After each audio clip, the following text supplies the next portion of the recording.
Yo, what is up guys? It is Nick, or the Notorious Fantasy, back again today with another fantasy football video. Today's video is week 2 tight end rankings. I already did the sit or start decision. Should you sit a guy? Should you start a guy? But in this video, I'm going to go over the rankings 1 through 20 of the tight ends for week 2. Before I start the video, I'd like to ask you guys, could please go down below and click that subscribe button, because not only is it going to help me, it's actually going to help you guys, because I make videos daily. I've made 10 videos so far this week, and the week isn't even over, to help you guys dominate your fantasy football season. So if you want to win, then you should click that subscribe button. Also, follow me on Twitter at NotoriousFNTSY. Now let's get right into the video here. Now, this is ranks 1 through 12. They're all on the screen, so if you need to fucking pause it to figure anything out, go ahead and do that.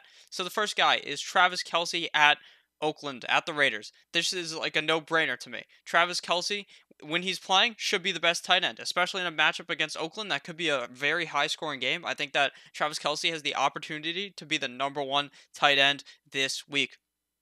Our second tight end is George Kittle against Cincinnati, at Cincinnati. I think that George Kittle last week had a pretty good game. Even though he did not end up scoring, he got 2 touchdowns called back, or a touchdown called back. I fucking forgot which one it was. But I think that this week he should be able to score a touchdown, should be used a lot in the offense. All the wide receivers around him, Deebo Samuel, Dante Pettis, Marquise Godwin, you don't really know, or Goodwin, you don't really know how good they're going to do every single week, but you know that George Kittle is Jimmy Garoppolo's guy. He's always going to throw the ball George Kittle's way, and George Kittle gets a lot of targets. He takes up a lot of that offense, and every single week he'll be ranked in the top 3 as well. Now, I ranked Evan Ingram at 3, ahead of Zach Ertz against Buffalo. Since Sterling Shepard is out, he is out with a concussion this week, so I believe that Evan Ingram will be the only pass-catching option on the field. There's just a bunch of JV wide receivers on the field, so I think Evan Ingram will get a lot of value this week. Should be really Eli's only target besides Saquon, and I think Evan Ingram should be in for a huge game this week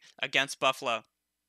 Now, the fourth guy is Zach Ertz. Like I said, normally he is a top 3 guy every single week. Last week he disappointed against the Redskins, but I think this week at Atlanta he should have a pretty solid game. This should be a high-scoring game, you would think. So I think that Zach Ertz will have a good game. Now, he is Carson Wentz's favorite target typically. Now, his teammate Dallas Goedert, or Goedert, however the fuck you pronounce his name, may end up stealing some of his thunder. But at the same time, you gotta keep in mind that Zach Ertz is always pretty much a top 5 option unless he's playing against some super hard defense. Now, the 5th option here, the 5th guy on the rankings, is Darren Waller versus Kansas City. Now, I know you picked him up off your waiver wire, and you're wondering, why is he ranked so highly? Well, because he was on every single snap on the field last week against Denver.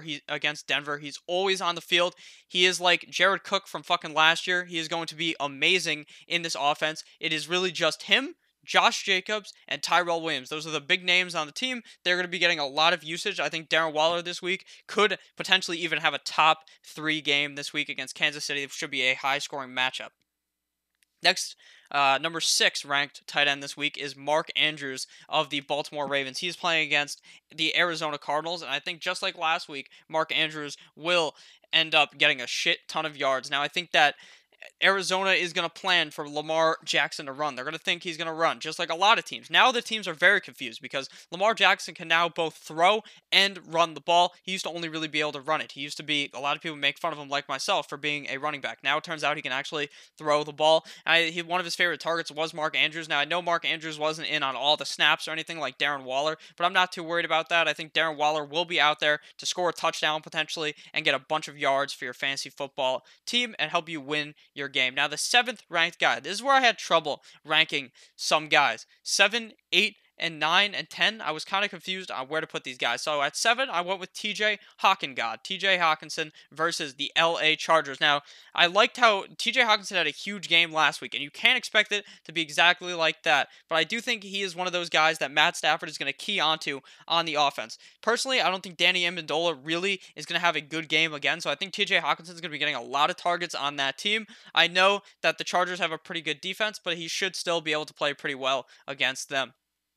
Number 8, we have Vance McDonald, Pittsburgh Steelers tight end. Now, I know he did terrible last week against the Patriots. This week he's playing the Seahawks. Should look to bounce back just like the whole entire offense.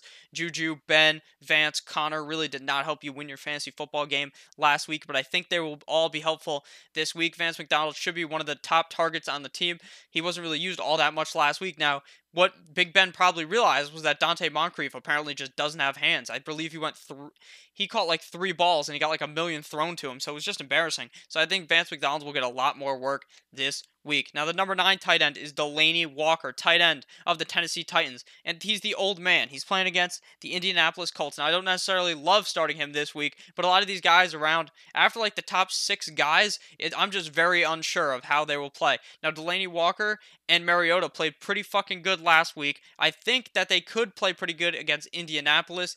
This week, I don't necessarily love Delanie Walker, but I do think that he will be a serviceable tight end this week, and the same goes with a lot of these guys afterwards. Number 10 is Austin Hooper, Atlanta tight end. Play against the Philadelphia Eagles this week. I think that Austin Hooper could be seeing a lot of targets this week. This game should be a pretty high-scoring game. The Falcons and the Eagles both don't have that good of a goddamn defense. You saw it last week. The Redskins torched Philadelphia, and they had Case Keenum. This time, it's Matt Ryan, an actually good quarterback.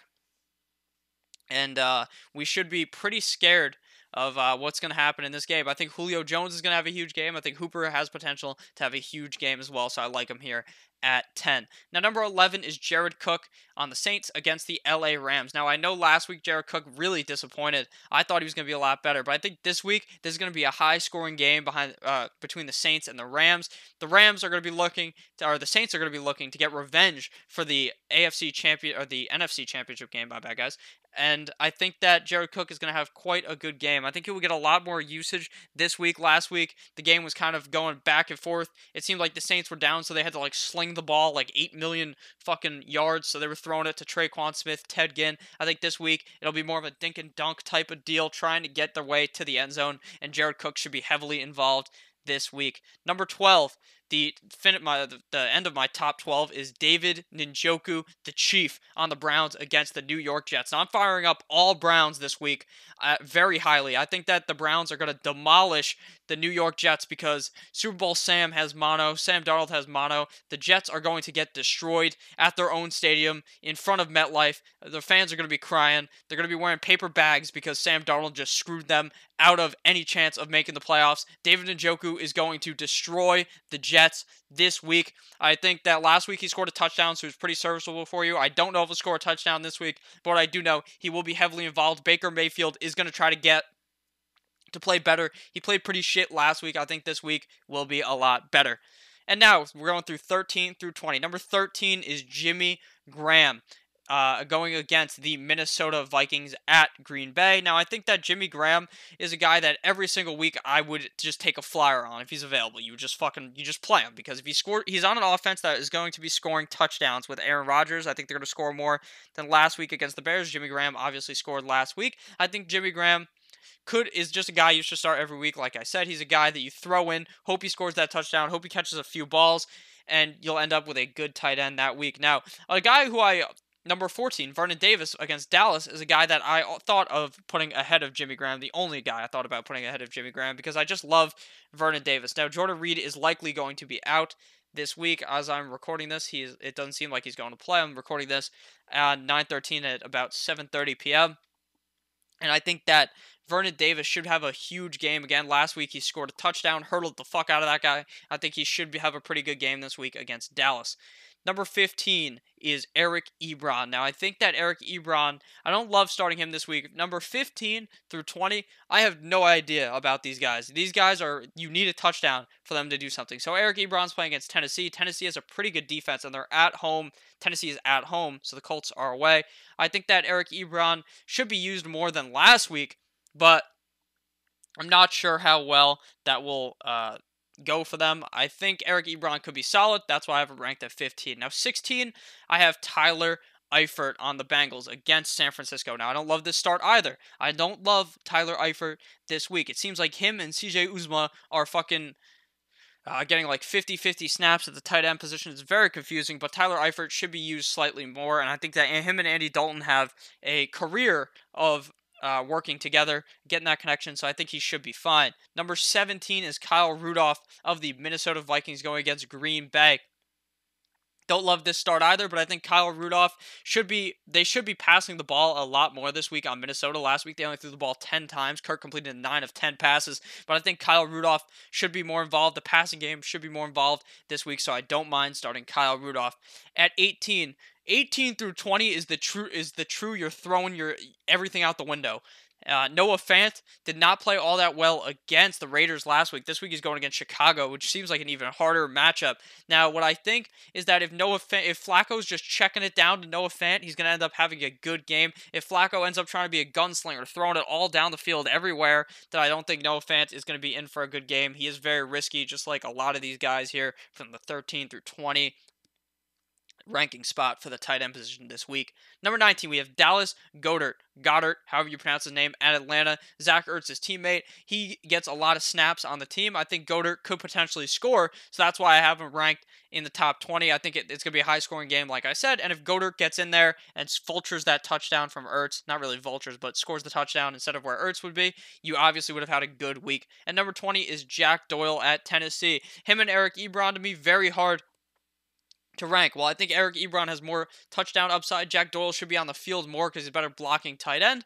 I think that Jack Doyle or Eric Ebron both somewhat of flyer options, so I would not mind starting Jack Doyle this week, but don't be pissed off when he puts up 0 because that's also in Noah Fant, Dallas Goedert, Jack Doyle, Kyle Rudolph, and Eric Ebron, and even fucking Tyler Eifert's spot. And some of these guys could put up complete zeros. That's why hopefully you picked up Hawkinson. Hopefully you picked up Waller. Hopefully you're fine with Jimmy Graham or Vernon Davis. All the top 12 guys should put up a solid week, though, and I'm pretty confident in that. So thank you guys all for watching. I love each and every single one of you guys. Hopefully this video was informative. If you have any questions on your lineup, leave it down below. Please leave the fact that if it's a standard league, half PPR, or full PPR, so I can even better give you a good ranking on where these guys are. This was a full PPR ranking sheet, but it's pretty much the same between full PPR and half PPR. And standard, you're just searching for that goddamn touchdown. So thank you guys all for watching.